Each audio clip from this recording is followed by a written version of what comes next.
네, 이번 시간은 뉴스앤 파워 인터뷰 코너입니다. 오늘은 국민의힘 1호 혁신위원이자 전남 순천갑 당협위원장이시죠. 천하람 혁신위원과 함께 당내 현안과 정치권 이슈 관련 이야기 나눠보도록 하겠습니다. 어서 오십시오. 네, 반갑습니다. 네, 안녕하십니까. 전남 순천의 천하람입니다. 예, 그렇게 본인 소개를 할 줄 알았습니다. 아, 그럼요. 네, 해야죠. 반갑습니다. 네. 네. 어제 오후 국민의힘 혁신위가 2호 혁신안을 이제 논의를 했는데 결론을 내지 못하고 결국 2주 뒤로 미뤘습니다. 그 회의에 참여를 하셨었죠? 네, 당연히 했었습니다. 새 비대위 체제에서 이제 발표하는 걸로 뜻을 모았는데 이렇게 미룬 이유가 어디에 있습니까? 그러니까 일단 저희가 이제 그 PPAT라고 해가지고 공직 후보자 자격 시험 지난번에 이제 저희 지방선거 때도 봤었는데요. 네. 그거를 국회의원들과 뭐 광역단체장한테도 확대하는 내용이 주된 논의였습니다. 네. 근데 일단 이걸 좀 싫어하시는 분도 계시고요. 왜냐하면 국회의원분들 같으면 또 막상 시험을 봐야 되니까 네. 시험은 왠지 좀 두렵지 않습니까? 네. 그런 분도 계시고 또 그 지금 현재 저희 당이 지도부가 사실상 존재하지 않는 그런 상황입니다. 그러다 보니까 저희가 PPAT에 대해서 발표를 하더라도 네. 좀 지도부가 들어온 시점에 발표를 하는 게 좀 더 좋지 않겠냐라고 해가지고 일단 논의를 조금 미루게 그렇게 됐습니다. 그렇군요. 말씀하신 대로 공직 후보자 기초 자격평가 일명 그 PPAT 적용 대상이 이제 국회의원과 광역 단체장까지 이제 확대가 되는 그 안인데 어제 그 회의에서 찬반 의견들이 이제 많이 뭐 좀 팽팽했다고 들었습니다. 이게 과연 새로운 비대위 체제에서 채택이 될 수 있다고 보세요? 그러니까 저는 근데 어제 혁신위 회의하면서 되게 재밌었어요. 네. 그러니까 저희 당의 요새 그 논쟁하는 수준을 보면은 굉장히 좀 질이 떨어지는 것들이 많거든요. 이게 뭐 어떻게 해야 누구를 몰아내고 뭐 비대위를 뭐 시즌 2를 하느니 마는 이게 국민들께서 보시면 뭐 하는 건가 싶은 얘기들이 많아요. 근데 그래도 PPAT와 관련된 내용은 찬성 반대 모두 다 굉장히 괜찮은 얘기들입니다. 찬성하는 쪽에서는 우리 당이 결국 국민들께 내놓는 상품이 사람인데 네. 좀 괜찮은 어느 정도 검증된 사람을 내놔야 된다. 또 반대하는 쪽에서는 아니 선출직인데 이 사람이 꼭 시험 잘 보고 이런 게 중요하냐. 따뜻한 마음을 가진 사람은 예를 들면 뭐 객관식 좀 잘 못 풀더라도 국민 앞에 내놔야 된다. 네. 그래도 굉장히 좋은 논의거든요. 근데 어찌 됐든 반대 의견도 있으시고 또 하나는 이제 저희 당내에 아까도 말씀드렸지만 이 시험을 보는 거에 대해서 거부감을 갖고 계신 의원들도 좀 많아요. 특히 중진일수록 더 그럴 것 네, 같습니다. 네. 그러다 보니까 네. 또 이게 당 광역단체장한테까지 확대를 하면은 뭐 국민들의 선택을 여러 번 받은 뭐 예를 들면 오세훈, 홍준표 이런 사람들까지 그 시험장 가가지고 시험 보라는 거냐 뭐 이렇게 감론을박이 치열했는데 네. 어쨌거나 저는 저희가 높은 분들도 이렇게 겸손하게 시험장 가서 시험 보는 그 화면 자체가 국민들께 꽤 신선하게 다가올 수 있다고 보고 네. 앞으로도 꾸준히 좀 우려를 부식시켜 나갈 그런 생각입니다. 채택이 될 거다? 쉽지는 않을 것 같은데 네. 그래도 여론이 나쁘지 않기 때문에 저는 네. 될 가능성이 있다 이렇게 봅니다. 그렇군요. 네, 또 내일 오후에 새 비대위원장 발표할 것으로 알려졌는데 주호영 전 비대위원장이 거론됐는데 오늘 새 비대위원장 안 하겠다 이렇게 밝혔는데 이 결정 어떻게 보십니까? 그러니까 일단 주호영 비대위원장이 원만하시고 또 합리적이셔서 뭐 잘 하시겠죠. 그런데 저도 주호영 비대위원장 뭐 좋은 분이라고 봅니다만은 이게 시즌 2의 비대위원장까지 또 하시면은 국민들께서 보시기에 좀 장난하는 것처럼 보입니다. 아무리 우리가 뭐 당원 당규를 개정했고 뭐 했고 해도 네. 어찌 됐던 법원에서 이렇게 하지 말라라고 결정한 사안 아니겠습니까? 근데 또 저희가 똑같은 인물로 비대위원장을 다시 하겠다라고 하면은 국민들께서 보시기에는 좀 장난스러워 보이기도 하고 최악의 경우에는 우리가 법원이랑 싸우자는 건가 이렇게 보일 수도 있어요. 그래서 저는 결단을 잘 하셨다고 보고 그럼 어떤 네. 인물이 필요하다고 보십니까? 어려운 질문입니다. 근데 저는 뭐 이게 이제 비대위 자체를 저는 별로 찬성하는 입장은 아니기 때문에 네. 제가 크게 뭐 의견 내는 게 의미가 있을지 모르겠습니다만은 그렇기 때문에 저는 최근에 이런 식의 무리한 비대위 전환에 대해서 오히려 반대 목소리를 냈던 분들, 뭐 조경태 의원이라든지 윤상현 의원이라든지 이런 분들도 한번 생각해 봐야 될 것 같고요. 그게 아니면 개팔색이 조금 더 옅은 뭐 홍문표 의원이라든지 김태호 의원이라든지 좀 두루두루 뭐 고려해 볼 필요 있다. 그렇게 개인적으로 생각합니다. 일단 뭐 그 뉴스에 나온 상황으로는 권성동 이제 그 원내대표 직무대행 겸 3인으로 압축됐다고 이제 이야기를 했네요. 한 분은 이제 박주선 전 국회 부의장인 것 같고 나머지 두 분이 누군지 일단 뭐 좀 뚜껑을 열어봐야지 알 것 같습니다.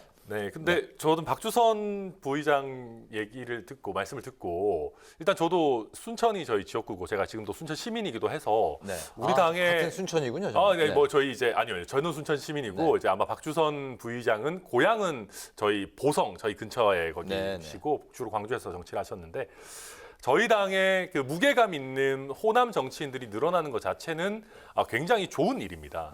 저희도 뭐 순혈주의를 고수하자 이런 것도 전혀 아니고요. 네. 다만 저는 조금 너무 성급하지 않나? 그러니까 조금 생뚱맞다라는 생각을 했어요.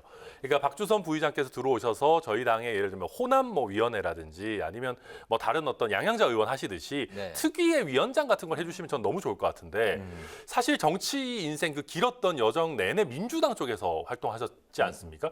갑자기 저희 당에 오셔가지고 당대표격인 비대위원장을 하신다는 게 과연 지금 혼란스러운 상황에서 저희 당을 좀 잘 이끌고 가실 수 있을지 장악하실 수 있을지 네. 솔직히 좀 걱정이 되는 건 사실입니다. 네, 대통령 취임식 준비위원장을 지냈던 박주선 전 국회 부의장 행보가 어떻게 될지 좀 지켜봐야 되겠고요. 이준석 전 대표는 그 새 비대위 구성이 완료가 되는 대로 추가 가처분 신청을 할 걸로 지금 이제 전해지고 있습니다. 최근 이제 그 TK에 머물면서 깜짝 기자회견을 열었는데 새 비대위와 윤석열 대통령에 대해서 연일 그 비판의 목소리를 내고 있습니다. 보수 심장부 대구에서 열었던 이 전 대표의 기자회견. 그 어떤 의미가 있다고 보세요? 일단 정무적으로는 유승민의 실수를 반복하지 않겠다라는 게 일단 느껴졌고요. 그러니까 사실 유승민 전 대표가 과거 배신자 프레임에 쌓이면서 TK 민심을 잃고 나니까 사실 보수 진영에서 어떤 큰 일을 도모하는 게 굉장히 어려워졌습니다. 네. 그러니까 그런 실수를 반복하지 않겠다는 게 한 가지였던 것 같고요. 또 한 가지는 국민의힘을 지지하지만 국민의힘이 개혁됐으면 좋겠다라고 하는 TK 민심을 잘 파고든 것 같아요. 그러니까 저도 전남 순천에서 정치하다 보면은 제 주변에 있는 분들도 많은 경우에 민주당을 지지하십니다. 네. 근데 민주당의 현재 모습에 100% 만족하시는 건 결코 아니거든요. 민주당을 지지하니까 이분들이 더 잘했으면 좋겠다라고 생각하시는 거예요. 그러니까 TK에서도 그날 모인 분들 보면은 꼭 20대, 30대 젊은 분만 있는 게 아니라 나이 지긋하신 분들도 굉장히 많았습니다. 그래서 보수 진영의 개혁과 변화를 이끄는 그런 뭐 선봉장의 역할을 본인이 하겠다. 이거를 TK에서 선언한 거다. 저는 그렇게 봅니다. 네. 네, 그런데 지난주 국민의힘 윤리위가요. 이 전 대표를 추가 징계하라 이렇게 촉구한 의원총회 결과에 대해서 의견을 존중한다. 이렇게 입장을 냈습니다. 이렇게 되면은 이 전 대표 제명까지 논의가 되는 거 아니냐 이런 관측이 나오는데 실현 가능성 어떻게 보시고 또 이준석 대표가 어떻게 대응을 할지 좀 예상을 해주시죠. 네, 저는 이거는 뭐 그렇게 하는 것이 옳은지 여부를 떠나서 왠지 할 것 같습니다. 이게 특히나 저희 이제 비대위가 추가로 출범하고 나면 거기에 네. 대해서도 이준석 대표가 가처분 신청하지 않겠습니까? 네. 거기서 가처분이 받아들여지지 않고 비대위 체제가 그냥 간다라고 하면 모르겠으나 만약에 이준석 대표가 이번에도 이겨버리면은 네. 다시 당에 돌아올 수 있는 길이 열리지 않겠습니까? 그렇죠. 근데 이제 저희 당의 주류적인 입장은 그건 도저히 이제는 안 된다. 루비콘강을 건넜다라고 보는 거거든요. 그러다 보니까 윤리위에서 그런 경우에는 추가 징계를 할 게 저는 거의 확실하지 않을까 싶고 저희 당규상 징계 당한 사람에게는 좀 더 엄한 징계를 하도록 하고 있기 때문에 제명? 제명이나 뭐 사실상 제명과 똑같은 탈당 권유 같은 걸 하지 않을까 해서 뭐 그렇게 예상됩니다. 네, 그럼 이준석 대표는 어떻게 대응을 할까요? 또 당연히 가처분 하겠죠. 이러다가 변호사인 저보다 이준석 대표가 가처분 더 전문가가 되는 게 아닌가 좀 뭐 씁쓸한 생각도 드는데요. 앞으로 뭐 네. 남은 뭐 가처분 신청 계획이 뭐 그 너댓 개, 대여섯 개 또 남아 있다는 얘기도 있더라고요. 그거는 뭐 이제 제가 하는 얘기인데 뭐 이준석 대표 입장은 잘 모르겠으나 다만 추가 징계가 되는 경우에 이준석 대표가 좀 유리한 부분이 있습니다. 경찰에서 이 성상납과 관련한 어떤 본체를 지금 수사하는데 뭐가 나오고 있는 것 같지 않고요. 네. 또 한 가지는 의원총회에서 징계해라라고 권유하고 윤리위가 그걸 받아들이는 모습 자체가 이게 너무 지나치게 결론을 만들어 놓고 짜맞추는 느낌으로 볼 수가 있어요, 법원에서. 그래서 저는 이런 의총과 윤리위의 이런 티키타카가 조금 저는 법률적으로 봤을 때는 별로 당에 유리하지 않다. 그렇게 보고 있습니다. 네네. 용산 대통령실이 이제 추석 연휴 전에 인적 쇄신을 이제 마무리한다는 이제 계획인데 최대 뭐 80명에서 이제 100명까지도 교체가 된다는 얘기가 나오고 있습니다. 근데 이게 바로 인적 쇄신이 아니라 실상은 검찰 출신이 주도하는 윤핵관 라인 속관내기다. 뭐 이런 이제 또 해석도 나오고 있는 상황입니다. 이번 그 대통령실 개편이 윤 대통령의 국정 지지율을 끌어올릴 수 있는 그 동력이 될 수 있을지 어떻게 보세요? 솔직히 얘기하면은 이걸로 바로 지지율이 오르진 않습니다. 왜냐하면 국민들이 알만한 얼굴이 바뀌는 게 아니기 때문입니다. 실무진이 바뀌는 것이고요. 다만 장기적으로 실무진 교체를 통해서 대통령실이 일을 더 잘하게 되면 당연히 지지율은 오를 겁니다. 그러니까 이게 저도 이제 수석급은 교체하지 않으면서 실무진만 바꾸냐 이게 좀 안 좋아 보이는 것도 사실이긴 한데요. 네. 다만 그 밑에 있는 행정관, 행정요원 이런 분들이 약간 농공행상식으로 아까 말씀하시니까 윤핵관 분들이 자기 사람 꽂아넣기식으로 들어간 분들이 꽤 있어요. 그러다 보니까 수석이 일을 잘 하려고 해도 이게 손발이 잘 안 맞는 부분이 분명히 있었거든요. 네. 그래서 이번에 좀 그 실무진을 바꿔가지고 수석들과 손발이 잘 맞는 분도 바꿔서 뭐 그 이후에 대통령실이 잘 돌아간다면은 또 이게 좋은 하나의 계기가 될 수도 있지 않겠나. 저는 꼭 나쁘게만 볼 일은 아니다. 그렇게 생각합니다. 알겠습니다. 네. 네, 또 야당이 맞불대게 나섰습니다. 이재명 대표가 오늘 검찰에 불출석을 했죠. 민주당이 윤석열 대통령 고발 그리고 김건희 여사 특검 카드를 꺼내 들었는데 이 부분 어떻게 보시겠습니까? 이게 말입니다. 민주당 이게 저희도 야당일 때 뭐 하면은 정치 뭐 야당 탄압이다, 정치 공세다 그랬습니다. 민주당이 여당일 때는 떳떳한 거 있으면 가서 수사 받아라 그랬어요. 이게 여야가 바뀌면 항상 이게 좀 틀에 박히게 나오는 거라서 국민들께서 좀 지루하실 거라고 생각하고요. 네. 다만 여기서 김건희 여사 특검법은 제가 봤을 때 조금 선을 넘은 것 아닌가 하는 생각이 들고 그럼에도 불구하고 저는 저희 당과 대통령실이 긴장해야 되는 것은 지금 대통령 선거 있은 지 고작 뭐 한 몇 달밖에 안 됐습니다. 임기 시작한 지 한 4개월 정도 됐죠. 네.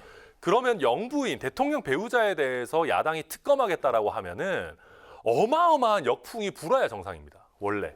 이거 뭐 대선 불복이냐 아니면 가족 건드리냐라고 하는 역풍이 엄청 세게 불어야 되는데 여론이 지금 그 정도는 아니란 말이에요. 왜 그러면 여론이 지금 이 정도로 안 움직이느냐. 그 점을 저희가 좀 반성해야 되는 그런 부분이 아닌가 생각합니다. 네. 국민의힘 혁신이 출범을 주도했던 이준석 전 대표가 이제 징계를 받고 또 대표직을 상실을 하고 그런 상황이기 때문에 혁신이 활동도 동력을 좀 잃게 되는 게 아니냐 이제 그런 우려도 이제 나왔었는데요. 혁신위원 1호시잖아요. 네. 네. 그 굉장히 그 의욕적으로 출발을 하셨을 것 같은데 앞으로 혁신위 활동 어떻게 이제 이어질지 전망을 하고 계시고 또 혁신위가 어떤 부분에 중점적으로 좀 집중을 해야 된다고 생각하시는지 좀 들어볼까요? 솔직히 저희가 동력이 좀 떨어진 건 사실입니다. 저희가 지금 이 짧은 시간 내에 몇 개의 지도부를 거치는 건지 모르겠습니다. 네. 이준석, 권성동 직무대행, 주호영, 그다음에 또 비대위 시즌2 이렇게 너무 많은 지도부를 거치고 있는데요. 제가 앞서도 말씀드렸지만 정당이 국민들께 내놓는 상품은 결국 인물과 정책이고요. 정책도 결국은 인물이 하는 겁니다. 근데 지금까지 저희 당이 내놓는 인물이 과연 국민들께서 보시기에 아주 박수칠만 했느냐.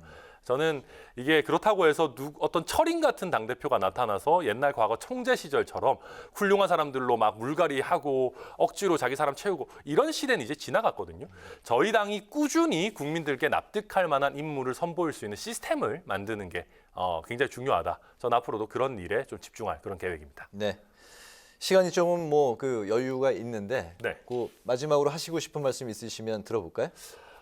네, 갑자기 이렇게 열린 질문을 네. 주시니까 너무 감사합니다. 네. 그러니까 지금 저희 당이 사실 굉장히 시끄럽습니다. 이런 상황에서 혁신을 얘기하는 게 과연 무슨 의미가 있나. 사실 혁신이라는 게 별게 아니고 그냥 원칙만 잘 지켜도 혁신 아닌가라는 생각도 듭니다. 저는 저희 당에서 요즘 유행하는 단어가 뭐 내부 총질, 뭐 해당 행위 이런 것들인데요. 그런 것에서 굉장히 긴장을 많이 느낍니다.